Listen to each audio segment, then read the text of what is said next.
Hello and welcome to the Broadcast Newswrap, giving you the most in-depth take on the biggest stories in British television. I'm Broadcast Insight Editor Jesse Whittock, and this week the podcast catches up with Mr. Terms of Trade himself, John McVay, as the trade body Pact turns 30 years old. In a wide-ranging interview, he gives us his views on what Channel 4 privatisation means for indies, and you can bet he's not sitting on the fence there. But before that, Max and I delve into the BBC's annual report to assess how the UK's biggest public broadcaster is faring on everything from cost savings to diversity targets. Plus, we'll reveal our latest programme obsessions in What We've Been Watching. All that and more this week on the Broadcast Newswrap. So we'll have the interview with John coming up shortly. Let's talk about Pact and all things indies. But before we do that, I'm joined by Broadcast's chief reporter, newly promoted, Max Goldbart. Well done, Max, who is going to take us through the key takeaways of the BBC's annual report, which came out this week. Some really interesting top-line statistics. It looks like content spend is down 200 million. There's definitely some discussion to be had around nations and regions targets, which have slipped, and also around the diversity headcount at the BBC. But Max, let's start with the top line. What would you say were the main takeaways from the BBC's annual report, which, for context, is the kind of key document that we work with and that Britain works with to understand how the BBC has performed year on year, and that launched this week. So what would you say are the sort of the key things? Well, thank you, Jesse. Thank you for that wonderful introduction and a good week to become a chief reporter.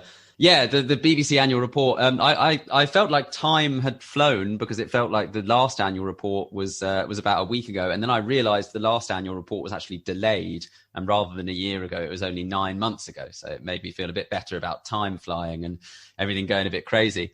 But it's 300 odd pages. There's a lot to dissect. It's also really helpful when you're given an hour and a half to dissect it and write a story. But when the file is too large and the BBC fails to send it to you for the first 30 minutes of that hour and a half, your task is made just a little bit more difficult. You're kept on your toes. There was chaos from various journalists, Max. Utter chaos. I was getting messages from freelancers sort of asking if we'd received the document or if we could help out. So we were trying to do a sort of BBC comms job whilst trying to get the document ourselves. So a big thumbs down on that front for the BBC. But in terms of what they were actually saying, what are we talking about? Completely. So loads of stuff to pick out, and positives, negatives. We'll come to that as it goes. The thing that caught my eye, the kind of first story that I wrote, was around savings. The first thing I tend to look for is the big money stuff. Some quite impressive level of savings that the BBC has now made since the last charter. So that was in 2015. So that charter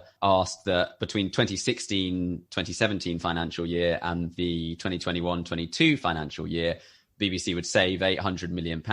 Now, the BBC has hit that target a year early and is now forecasting £1 billion worth of savings. So that was a kind of headline thing. That's a hell of a lot of money that the BBC has managed to save via reducing its head count, via reducing its talent pay bill, lots of changes in terms of selling off some property. So that was quite impressive, caught my eye quite quickly, nearly £1 billion.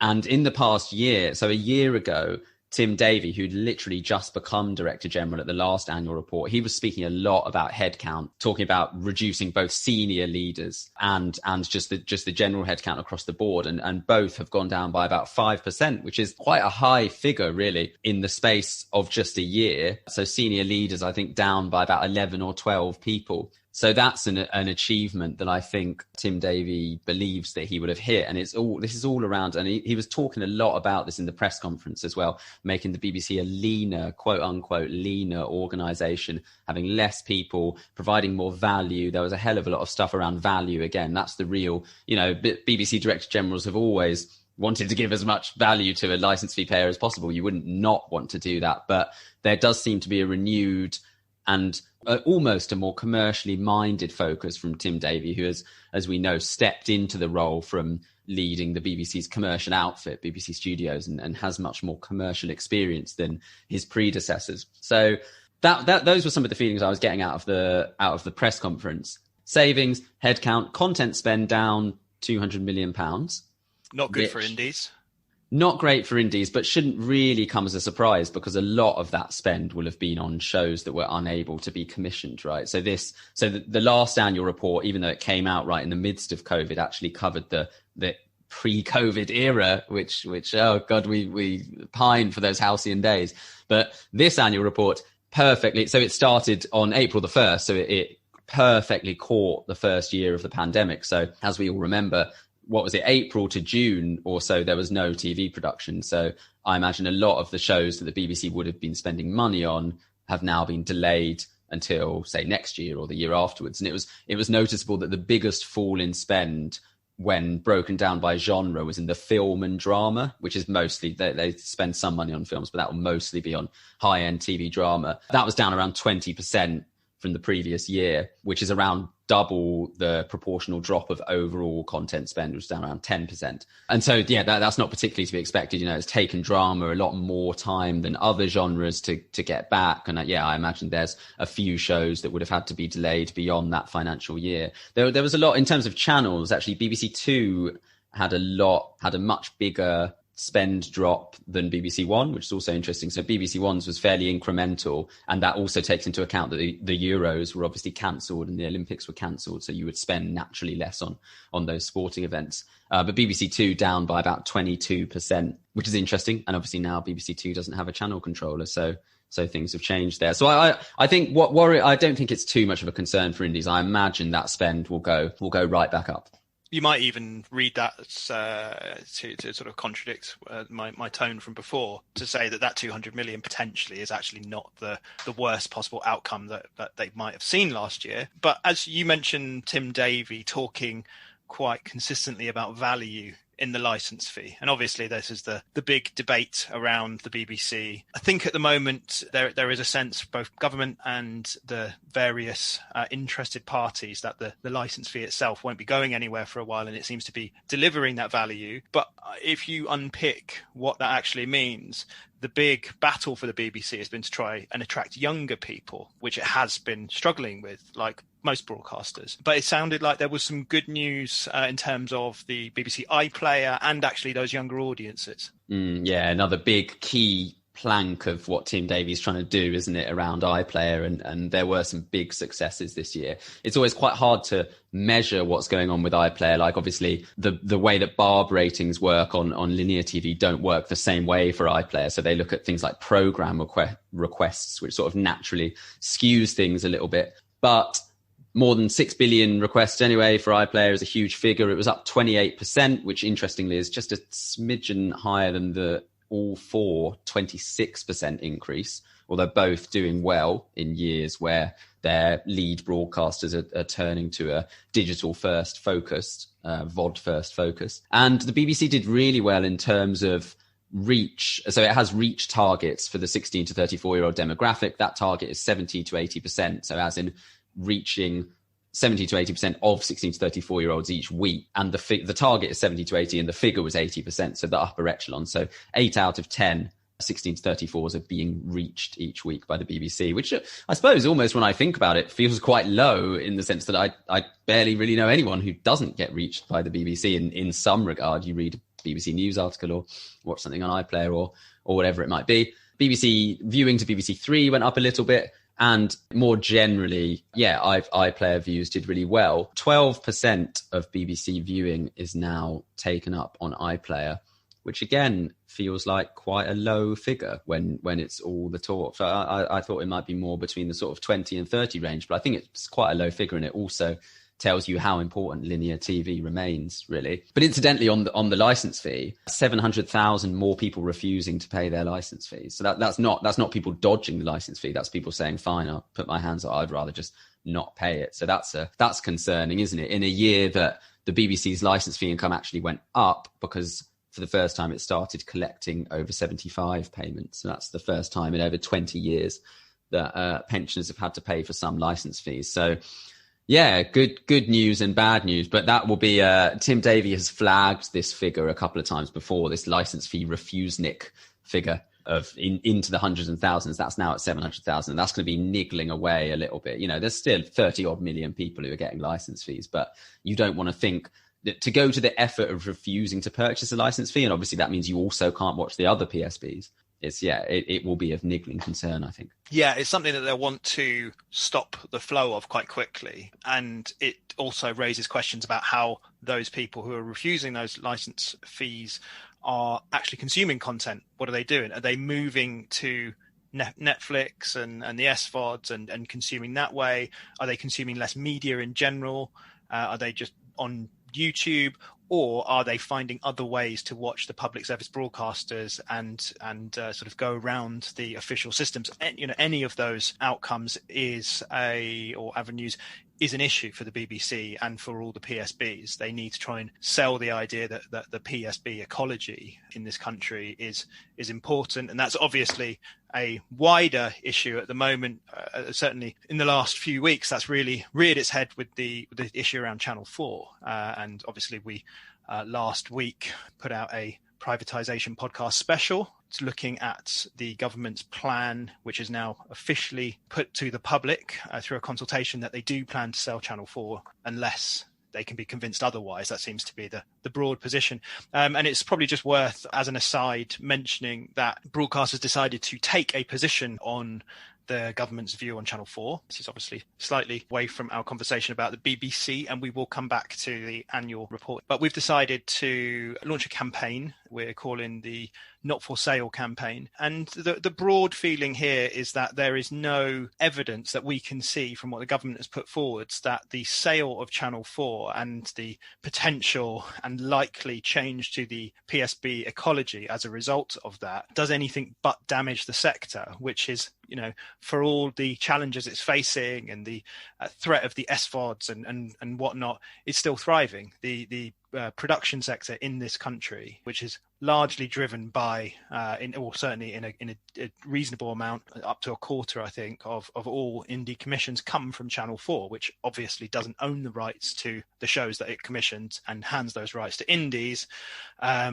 So as by extension is a very vital cog in the kind of ecosystem of how people make money out of television in this country. So yeah, we will be pushing on that campaign over coming weeks. Hannah Bowler, our Channel 4 reporter, will be keeping up close coverage on the comings and goings and the happenings at C4 around the privatisation. You'll hear lots more about it, but we are urging all indies to sign up to our campaign. There's a pledge which is going round. We've got a good number of signatories that we've launched with, but we'd like to get more. So that's just my little aside that I thought I should poke in there as we're talking about the ecology of the PSB system. But back to the BBC annual report, Max. We've talked about some quite positive things for the BBC so far, but there were a few quite concerning things that came out of the report this year. There was some surprising miss on its nations and regions targets. Let's start there. Yeah, for sure. And very, very quickly on Channel 4, incidentally, I asked Tim Davey a question in the press conference about Channel 4 privatisation, and he said some lovely things about Channel 4, describing the channel as a brilliant champion for smaller creative industry businesses. And he overtly implied his support for Channel 4 not being sold. He said, I think it's absolutely right. There are concerns that any future ownership of Channel 4 ensures that the current system and what it brings to the UK creative community is preserved. So coming out quite hard in favour, I think. Strong words from a Director General. I thought it was a really good answer, actually, especially considering that the BBC has to tread such a tightrope when it comes to its approach towards the government. And we've covered extensively, the government is clearly minded to sell Channel 4, which is a conversation for another day and is also a conversation for our campaign. Back on to the BBC, nations and regions targets were missed for the first time. I think this is interesting. Again, COVID clearly the reason, or certainly the reason that the BBC is putting forward. So the BBC has to hit a 50% target of shows made outside of London. That target is soon to rise to 60% within the next 3 to 6 years, they've said. So I don't know whether that will be in 3 years or be in 6 years, but there's some way to go. It was 47.9% last year. And I think it's easy to blame COVID. I think it's easy to say it was a remarkable year. We weren't able to make shows for X period of time, but this is a proportion. This isn't a number. So I don't know how far that blame can go, really. Like, the whole pie was reduced of what the BBC was able to make, but it doesn't mean that you can't just proportionally reduce what you're doing in each nation and region. Now, I know it's most certainly more complicated than that, but to have missed nations and regions targets now, this comes a few weeks after unveiling that big across the UK plan. It came out with all that fanfare, commissioners being moved around, news teams being moved around, portrayal being front and centre of everything they're talking about. So, yeah, I don't think it's a particularly good look. They did particularly badly in Scotland and in Northern Ireland. So Northern Ireland has quite a low target of 3.5% of overall spend, and it only hit 1.7%. So halfway off the Northern Irish target. The Scottish target is 8% and it hit 6.5%. So again, a little bit off. And then it exceeded its target in Wales. But that would definitely be something for the BBC to look at. I don't think anything will particularly come of it. Ofcom did make quite a big deal of saying to the broadcasters that they would probably be let off if they missed these sort of quotas because of the circumstances of COVID. But I don't know, personally, I don't think it was something that necessarily needed to be missed. I mean, all the talk over the past year has been of democratisation, hasn't it? It's been the ability for commissioners not to have to move around the country or have indies come towards them, and therefore it's easier to commission people from outside of London. So it's a classic money where your mouth is moment, isn't it? Where you think, well, if everything's been democratized, then why are we missing these targets? And I think that brings us quite nicely on, doesn't it, to talk a little bit about diversity, which again has come into the conversation around COVID. So the BBC did not have a particularly good year internally in terms of boosting its representation of Black, Asian and minority ethnic people, of disabled people. And again, COVID was flagged, but I don't know. It's hard to, in a year, again, money where mouth is time, in a year when Tim Davie has tasked all of his departments with this 50-20-12 breakdown of women, Black, Asian, minority ethnic people and disabled people. And the BBC is still quite a way off. So just for context, going back before Tim Davie, Tony Hall in 2017 forecasted, put together a 15% target for Black, Asian, minority ethnic people in senior positions in the BBC.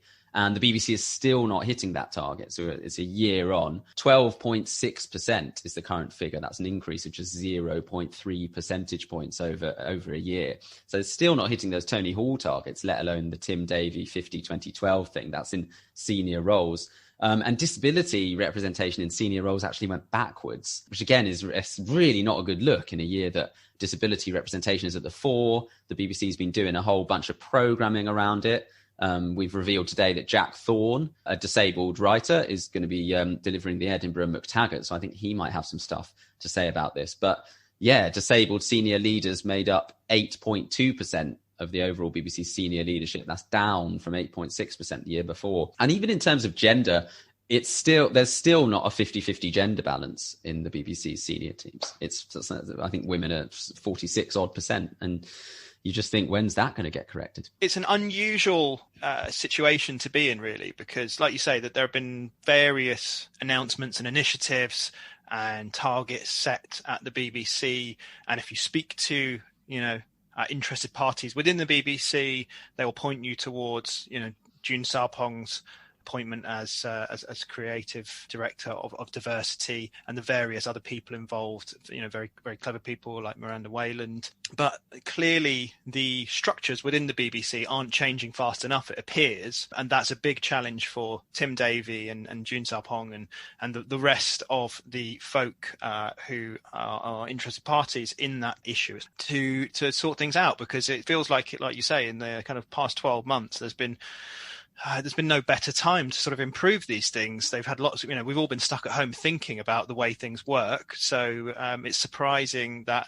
the numbers don't reflect that. Perhaps some of the thinking that's happened in the last year will start to be reflected over the coming months, and we might see in next year's annual report a bump. I think if there's a following drop next year, there'll be serious questions to answer, because that suggests that there are sort of fundamental things within the structure of the corporation that just can't be shifted and will need to be sort of root and branch change.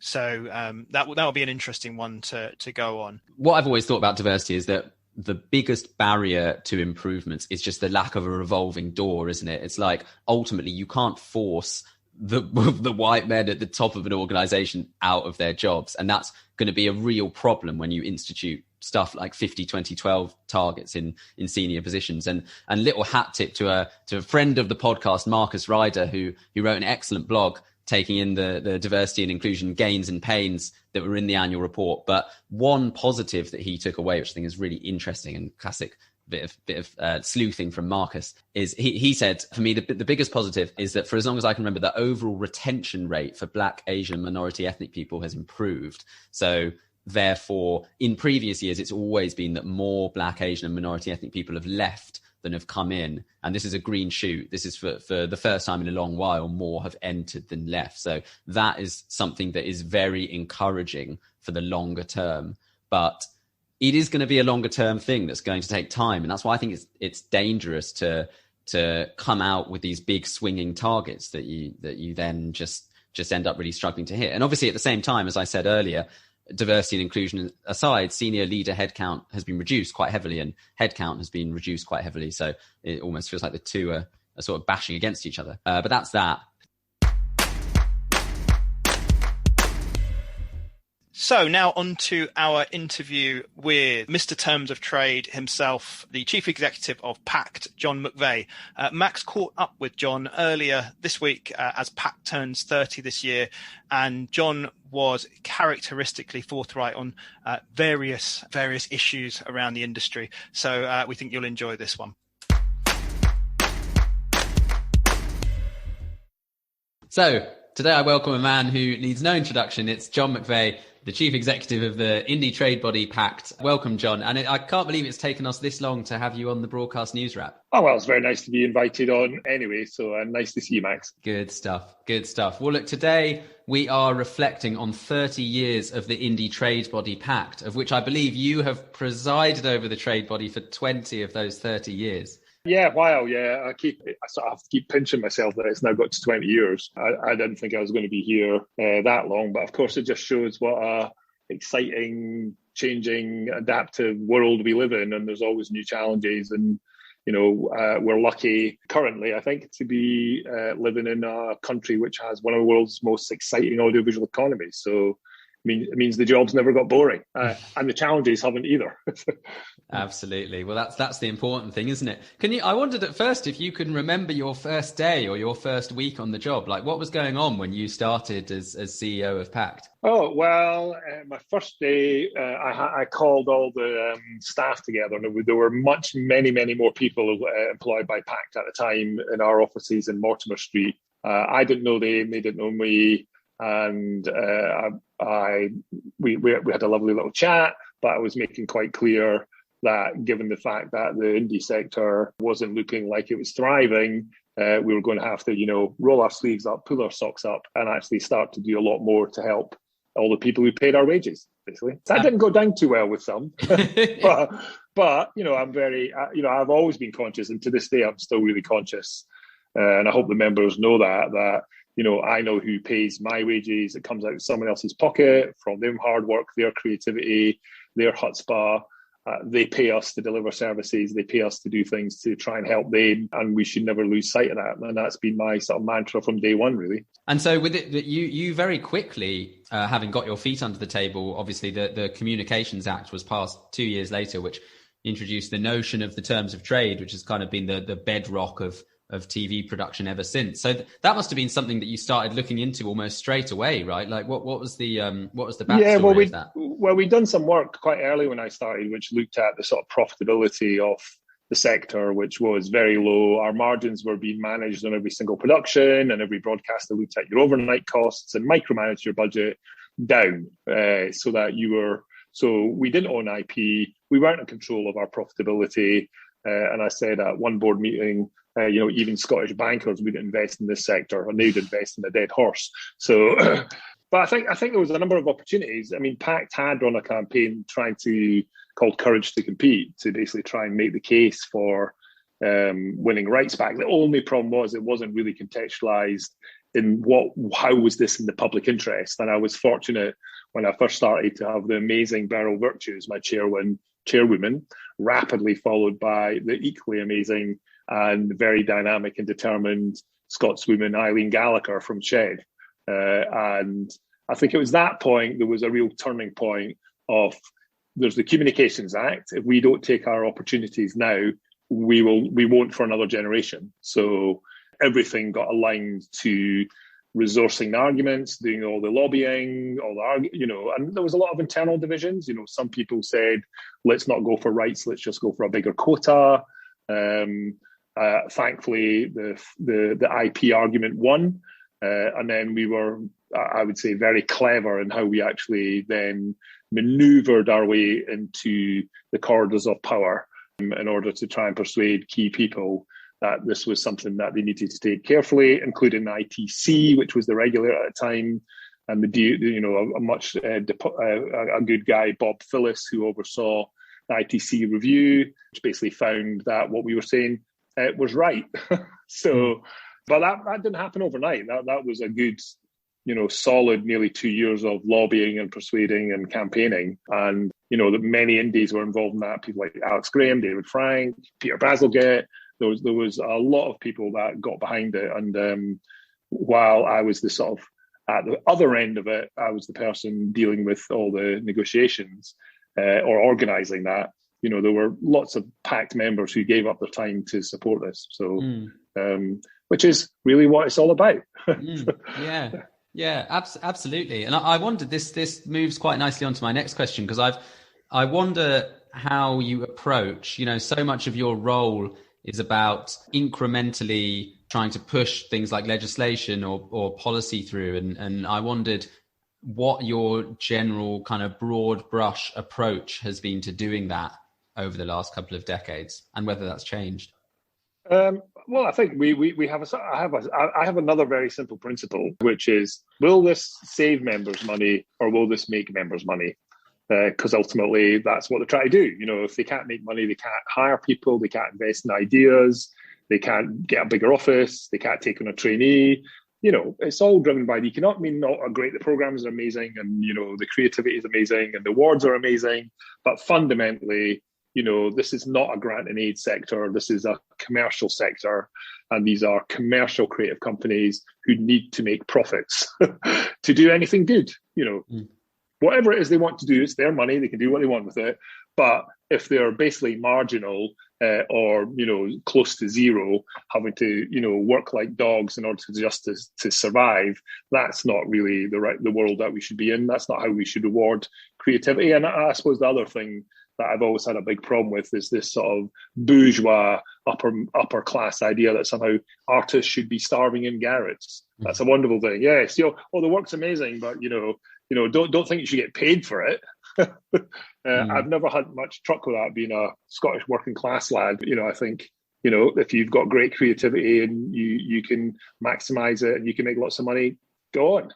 That's a good thing, and that's good for lots of other people as well. No, absolutely. And so the terms of trade, obviously it was a little while ago that the Communications Act was passed, but do you consider that the greatest achievement of the trade body under your watch, or can we talk about some the big moments? Yeah. I think it was one of the most transformative, because up till then we were guns for hire, working on margins in a soup kitchen where commissioners would get us to line up, they'd give us a bowl of soup, and then they might invite us to the Christmas party and give us a bit of bread to go with the soup.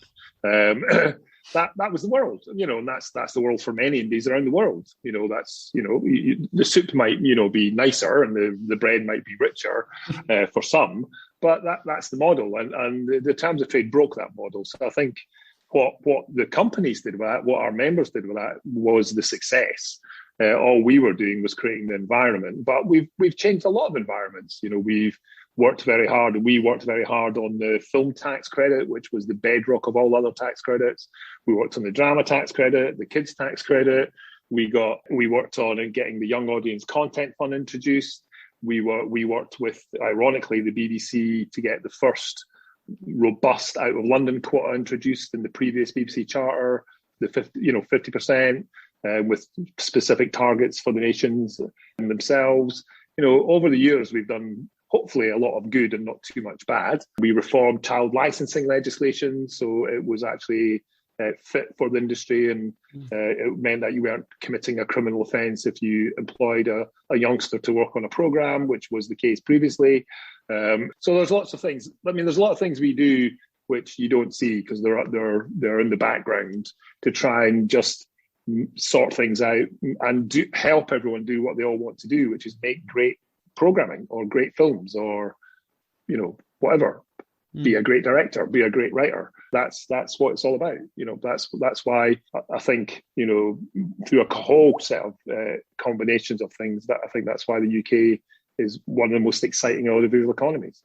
Not just down to us, but, I think we played our part, Yeah, I was going to ask you maybe a lesser known change that you've been really proud of, but I think you've touched on quite a lot of them there. But I wondered, as again, going back to the start of the Communications Act in 2003, obviously the TV industry in the UK is now completely unrecognisable from what it was then. Have you found, as that change has happened, that your job has become harder or has become easier, or neither of the above? It depends what day of the week it is, what's going on. I mean, and what problem someone has. Some people, people still have problems. Making things is difficult. Making things with people is difficult. There are problems. And our job is to try and help support our members when they have those problems. So I don't think that'll ever change. However, whatever the world looks like in future, I don't think that'll ever change. Bringing a whole lot of people together to try and achieve a singular vision to a budget is always going to be difficult, and probably should be difficult, quite honest. So that's a constant. No, I mean, I think it was hard at the beginning because I had to, get to meet a lot of people and understand the politics very quickly. And now, hopefully, I still do, and hopefully, we are still effective at that level. But you have to be adaptive. I've worked with many governments. I don't know how many, 12 culture secretaries now.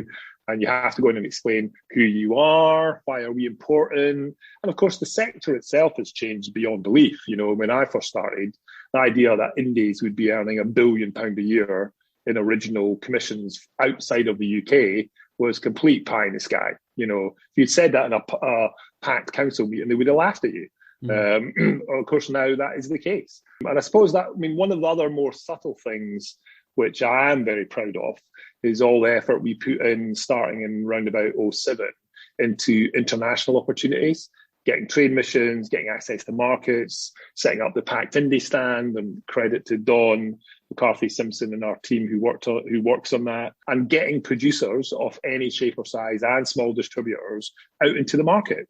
Because prior to that, we couldn't go to the market because we had nothing to sell. So what worried us was, having got the terms of trade, that people wouldn't go and flog their IP. They wouldn't make money. They wouldn't take the opportunity. So we thought, well, we better try and help. We couldn't do everything, but we wanted to do our bit to help people get in front of the buyers, get in front of the opportunities, and to, sell the IP they had, find new opportunities with buyers, co-producers, etc. And I think we've done a pretty good job on that.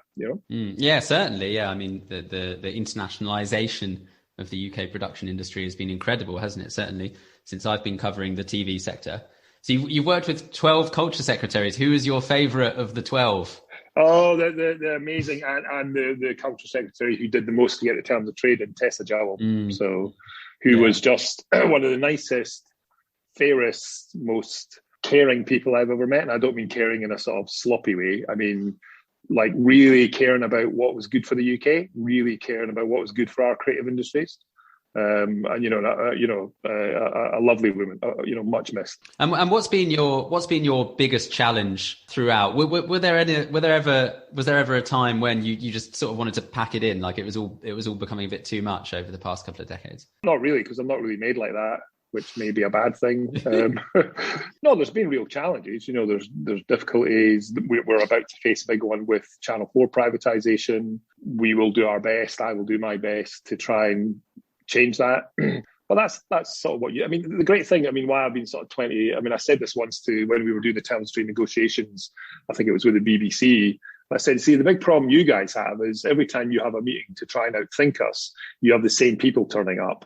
Well, I've got access to dozens of some of the smartest people in the UK. So, entrepreneurial, smart, creative, loads of chutzpah, we'll always outthink you. We will always, find a way to do the best we can, because that's the community, isn't it? That's what it's like to be an indie producer. If you're not trying to do your best and delivering your best, you're not going to succeed. And so if fast forward a little bit to today, or certainly reflecting on what's obviously been a very difficult year for almost every sector under the sun, what are the real challenges that production companies face in 2021? Well, clearly price inflation is a big problem, particularly in scripted. We've all seen the information on that. It's hardly a surprise. We've not invested as a society, as a government, as an industry enough in skills in order to try and make sure that price inflation doesn't get out of control, that we're still competitive and we don't price ourselves out of the sort of market in that sense. So I think that's a big challenge. We need to do more on that. And, I'm very happy that Pact was instrumental in getting all the levies introduced for the tax credit support, the scripted levy, now the unscripted levy. That shows our commitment, both as an institution and as companies, to investing in skills. But we need to do more, and I think that's a big issue. So that's a challenge going forward, making sure that our domestic PSBs still spend a lot of money on British content and invest in British content is going to be a big challenge. And I think that's going to play out over the next few months with the government consultation. The other one for me is what's going to happen with the restart scheme we helped get off the ground, which underwrote everyone's production when the pandemic hit last year. And I think that's going to have to be extended. So that's another piece of work that we'll be involved with, because we don't think there'll be commercial insurance coming along to replace that. I hope there would be, but it doesn't look likely. And I think that is another thing I'm very proud of, the Restart Fund, because without that, our industry we would have switched the lights off last August. And it's come in for a lot of praise. And it feels to me that in general, indies have been really resilient. Would you agree? And how best can indies now kind of navigate their way out of COVID and out of the associated recession? Well, I think indies by definition have to be resilient, because you'll hear no more times than you hear yes. And you have to be, move quickly, be smart, be creative. That's what it's about. And I wasn't surprised when indies were navigating that pretty well last year, even in the teeth of the pandemic, finding new ways to make programs, to deliver to commissions, even on lower budgets. Where there's an indie, there's a way, basically, is my view. And I think that set of values is going to help them navigate what's coming next. We are at peak production again. We do have labour market problems, we do have facilities problems, but those are first world problems to have. I'd much rather, oh my God, we're too busy, I don't know, rather than there's no work. We know what that was like. We know when the recession hit and broadcasters stopped commissioning for nearly 6 months, that was a worse place to be than where we are now. Clearly there is a way out of the mire, and it feels like indies are doing really well. The whole world is going to be hungry for great content. The whole world is going to be hungry for great ideas, right?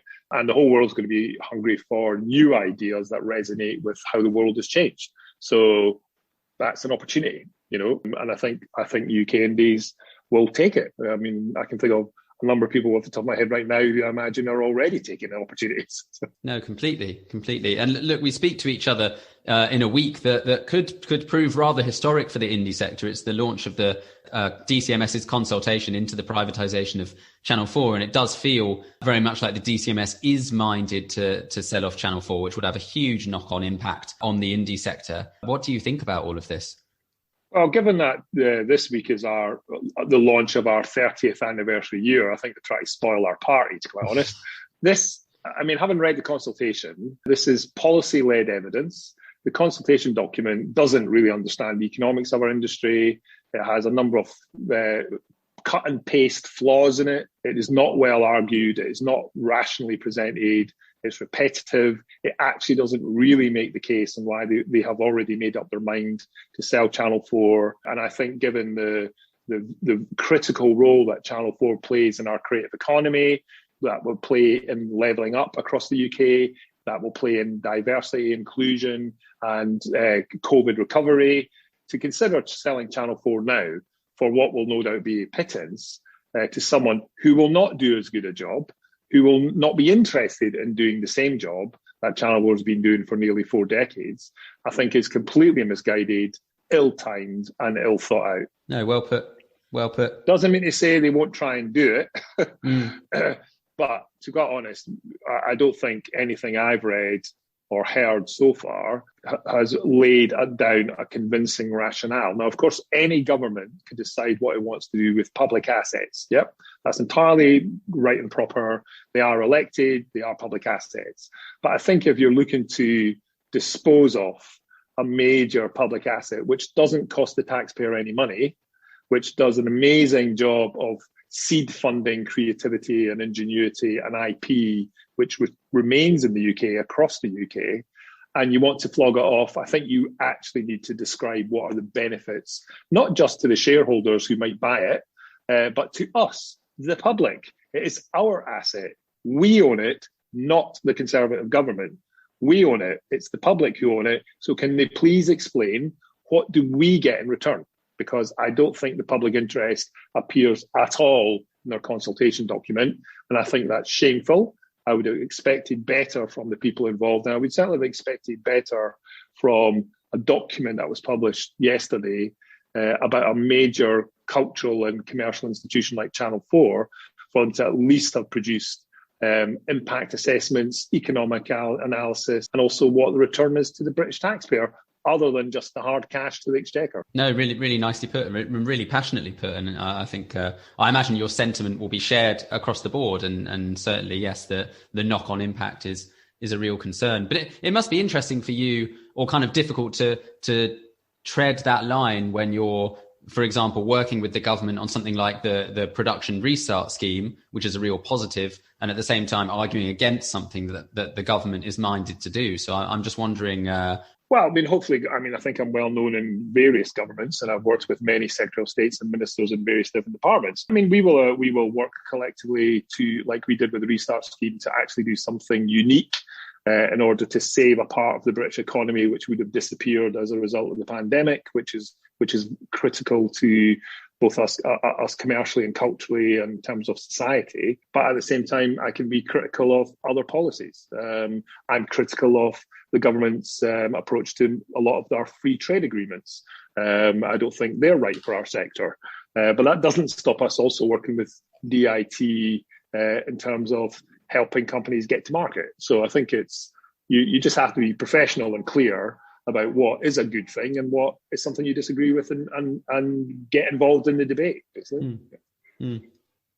Good. Look, privatisation aside, whether it happens or not, I wanted to end on a really broad question, which is asking you where you think the production sector will be in 10 years' time. Very broad.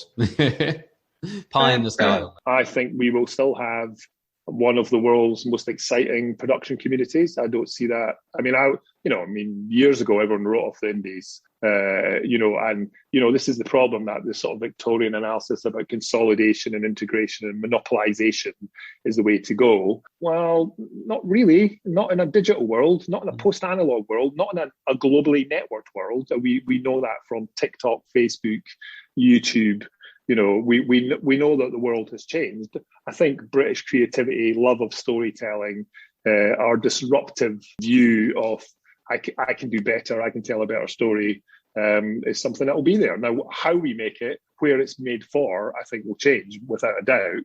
But I think it is one of the precious things about our culture, and it's something we would lose at our peril. And I've had many delegations from countries all over the world who basically come to the UK, meet with us and go, so how do you do this?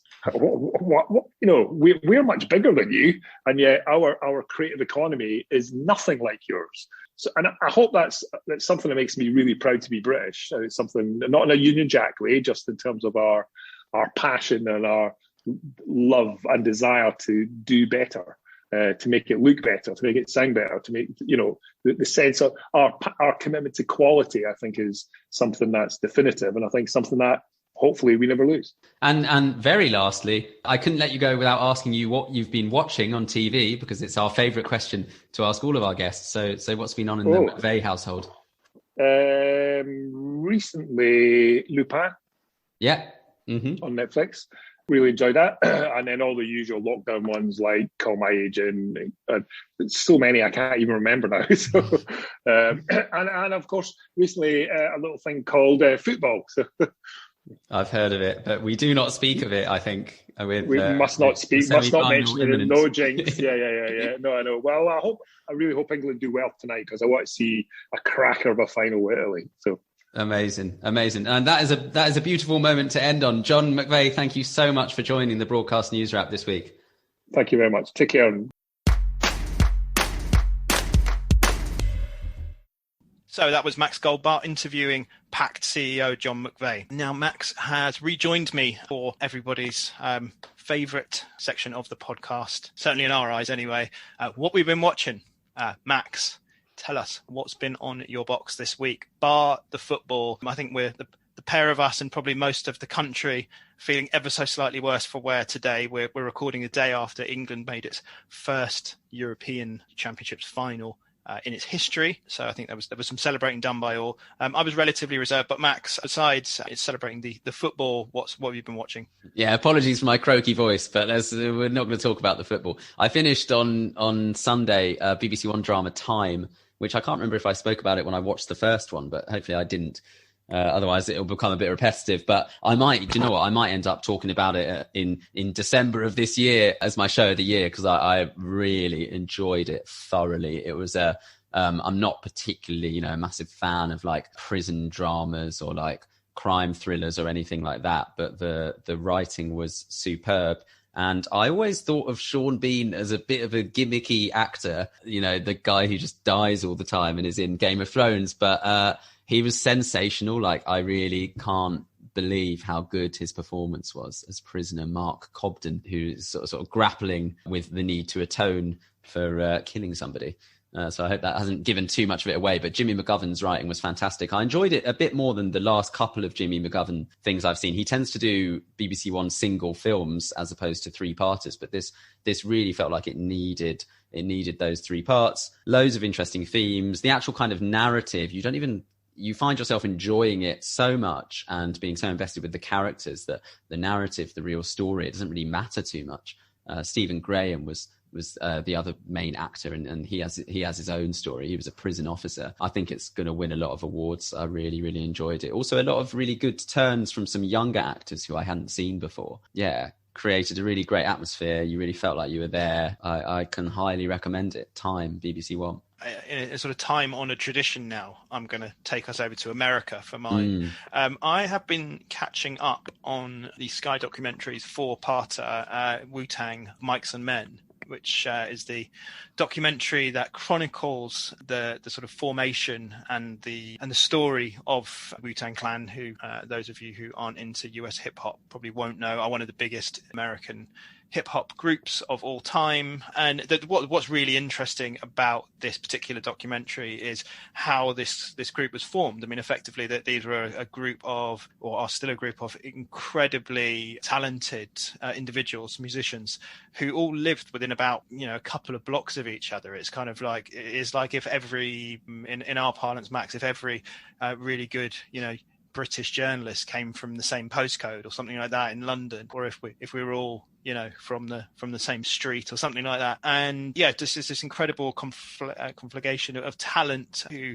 got together and were able to kind of put their minds to pulling themselves away from what was abject poverty in like Staten Island and Brooklyn and New York in the sort of latter part of the 20th century. And it's just a fascinating documentary, really well put together. They reunite the groups. A lot of them haven't necessarily seen each other in that context for a long time, and get them to talk through the kind of the various things that were happening and the stories behind what they were doing to keep themselves going, and how they built the group sort of in the early days, particularly in the first episode. Is just absolutely fascinating. I'm not always the biggest fan of music documentaries. I find them often quite self-aggrandizing, and the characters can be interesting but infuriating. And I think they've done well in this case to avoid a lot of the kind of posturing goes with musicians. And it's a really good insight into how people try to break out of the sort of conditions they were born into. I just absolutely recommend it to anyone. Our good friend, Broadcast International editor John Elms, has been talking about this one for ages. He may have even talked about this show in what we've been watching. I think he has. I recognise this. I'm almost certain he has, and he probably put it far better than I am here. But yeah, absolutely recommended. It's really good, and I also think it's a good example of how the Sky group of channels are really working as a broadcaster or as a broadcast group that kind of doesn't necessarily need to rely on overnight. So this show has been on Sky Documentaries pretty much since it launched, I think, and I'm only catching up on it, more than a year down the line, and or certainly a good few months down the line. It's it feels new, it feels fresh, it's all there, so you can binge it quite quickly. Good stuff. Yeah, Sky Documentaries has had a great start, hasn't it? It looks like there are some great shows on there, and it always feels like the Wu-Tang doc is quite high up in that pantheon. There you go. Thanks so much for having me, Jesse. That's all right, Max. Thanks for joining us. If anyone wants to know more about the BBC annual report, Max absolutely loves it. So get in touch with him, drop him an email, and he'll be happy to talk. Please do. So thanks, Max, and we'll see you guys next week.